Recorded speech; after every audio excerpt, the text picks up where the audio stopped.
सभी तिब्बती समाज की तरफ से नमस्कार करता हूँ। और आज के दिन सुबह 8:30 बजे से हमने डलहौजी से एक बाइक रैली निकाला। बाइक रैली निकालने का जो उद्देश्य है, जो मुख्य कारण है, सन 1949 से लेकर अभी तक जितने भी तिब्बती अपने देश के लिए अपने प्राण न्यौछावर किया है, उनके सम्मान और उनकी याद में, और विशेष तौर पे हाल ही में यूनाइटेड स्टेट्स ऑफ अमेरिका में न्यूयॉर्क शहर में संयुक्त राष्ट्र के मुख्यालय के सामने एक हमारा तिब्बती भाई जिसका नाम है लोगा रंजन, उसने अपने आप को आग के हवाले करके, आत्मा दे करके अपने प्राण देश के लिए न्यौछावर किया। तो उनकी याद में, उनकी सहानुभूति में आज हमने ये रैली निकाला है। और चंबा जैसे कि एक ऐतिहासिक शहर है हिमाचल प्रदेश का, और ऐतिहासिक चौगान में आज हमने ये कार्यक्रम किया है। और कार्यक्रम में विशेष तौर पे हमारे मुख्य अतिथि जिला प्रशासन के अधिकारी उपस्थित रहे थे। उसमें ईसी साहब थे और नाजिर साहब थे। जैसे कि हम कल आए थे यहाँ पे परमिशन के लिए, उन्होंने शीघ्र ही परमिशन देते हुए हमें आंदोलन के लिए काफ़ी हमारा सहयोग भी किया है। और इस कार्यक्रम में जैसे कि शुरुआत में हमने चंबा जो चौगान बाज़ार है, उसमें हमने पूरे बाज़ार घूम के एक चाइना विरोधी नारे लगाते हुए एक रोष मार्च निकाला है, और चाइना के जो झंडा है उसको भी आग लगाया। और जो चाइना के द्वारा नियम पारित किया गया था हाल ही में, जैसे इतनी यूनिटी एक्ट, जैसे प्रोग्रेस एक्ट, उसको बहिष्कार करते हुए, उसको हम आग लगाते हुए उसका विरोध प्रदर्शन भी किया। चाइना का जो तिब्बत के प्रतीक जो नियम बनते हैं वो देखने में बहुत सुंदर है, और वो अंदर जो है केवल तिब्बती नहीं, चाइना में और भी जैसे अल्पसंख्यक के जो लोग रहते हैं, उनके जैसे धर्म है, भाषा है, उनकी जो संस्कृति है, उसको नष्ट करने के लिए चाइना, जैसे आप सभी जानते ही हैं, किसी धर्म को नहीं मानते, तो वो चाइना को एक चाइना बनाना चाहते हैं। उसी मकसद से वो नियम बनाते हैं। उसका हमने बहिष्कार किया था।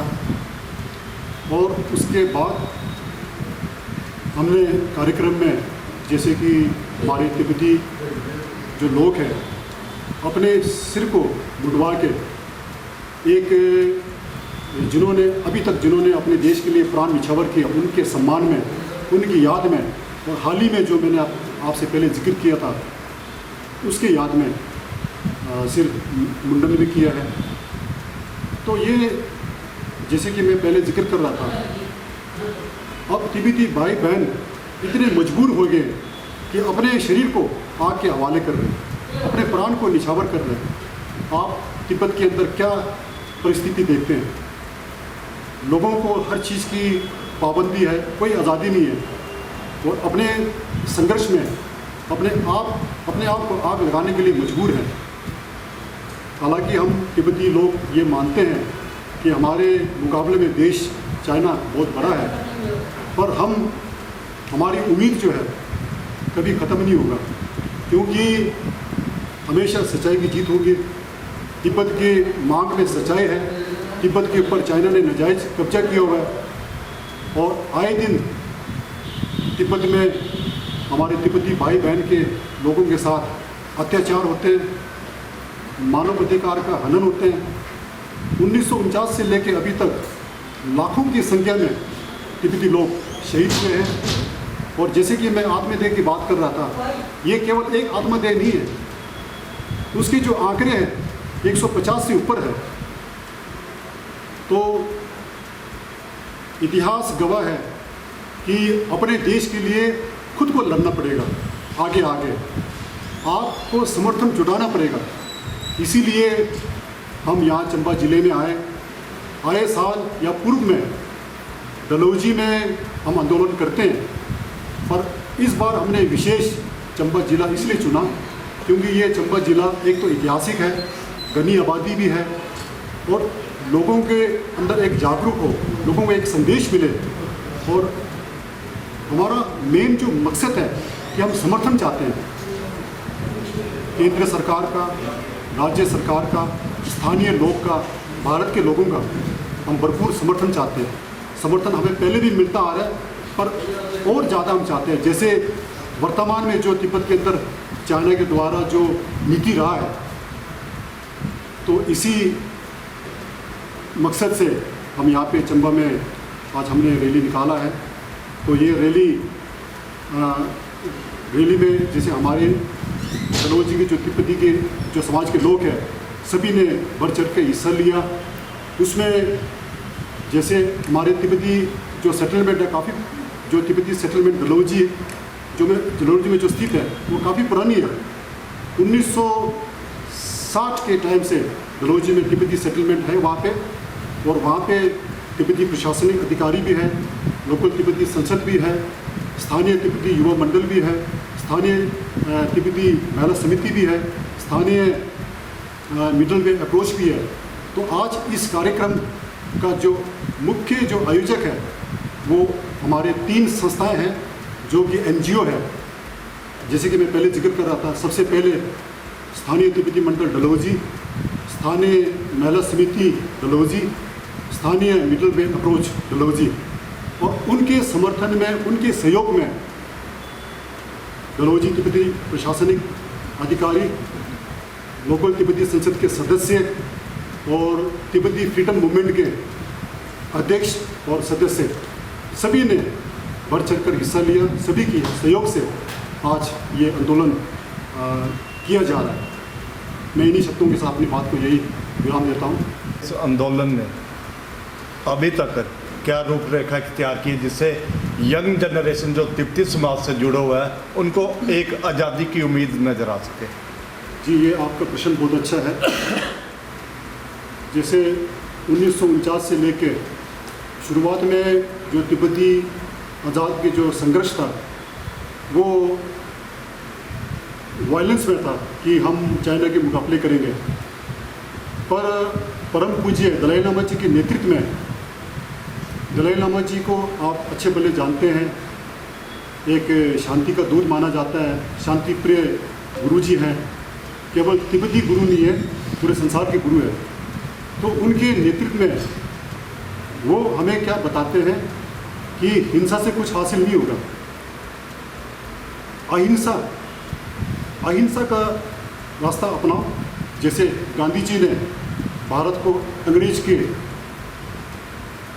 गुलामी से आज़ाद करवाया था, वही मार्ग अपनाते हुए दलाई लामा जी ने एक पॉलिसी बनाया, middle way policy. Middle way policy का मतलब ये है कि आप अपने जो पहचान है, जो अपनी भाषा है, जो अपने धर्म है, जो संस्कृति है, उसको आप सुरक्षित रख सकते हैं। और तिब्बत में जो तिब्बत के ऊपर जो राज होगा वो चाइना का होगा, पर आप वहाँ पे अपनी आज़ादी से रह सकते हैं, अपने हर चीज़ को महफूज रख सकते हैं आप।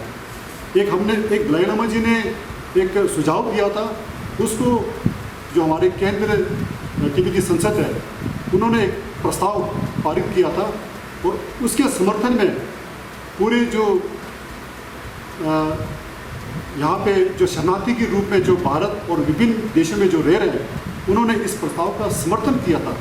और आज की डेट में हमारे जो निर्वासित जो तिब्बती सरकार है वो भी उसी नीति पे चल रहे हैं।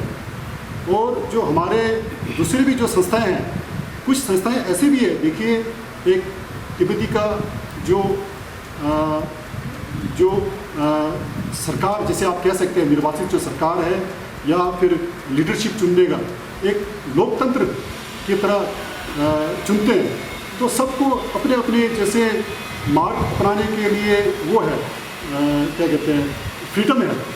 कई लोग ऐसे भी हैं जैसे कि ये कहते हैं कि हम ये वाला जो मिडल वे पॉलिसी वाला नहीं अपनाएंगे, कुछ और मार्ग अपनाएंगे। जैसे आपके भारत में भी गांधी जी भी थे, भगत सिंह जी भी थे, सुभाष चंद्र बोस जी भी थे। तो वैसे लोकतंत्र देश में ऐसे आंदोलन करी और ऐसे लोग होना स्वाभाविक है। मैं Karan Vardhman marble and tile Chamba से आपका स्वागत करता हूं। हमारे को 2 साल होने के आ गए चंबा में। आप सब लोगों का भरपूर प्यार मिला है और बहुत अच्छा रेस्पॉन्स मिला है, उसी का आपको धन्यवाद। प्लस हमारे पास आपको सिम्फोलो, ओरिएंट बेल, नेटको, जॉनसन सारे टॉप ब्रांड प्रीमियम क्वालिटी का मटेरियल मिलेगा। हमारे पास ग्रेनाइट, मार्बल, वाइट मार्बल ये सब मिलेगा।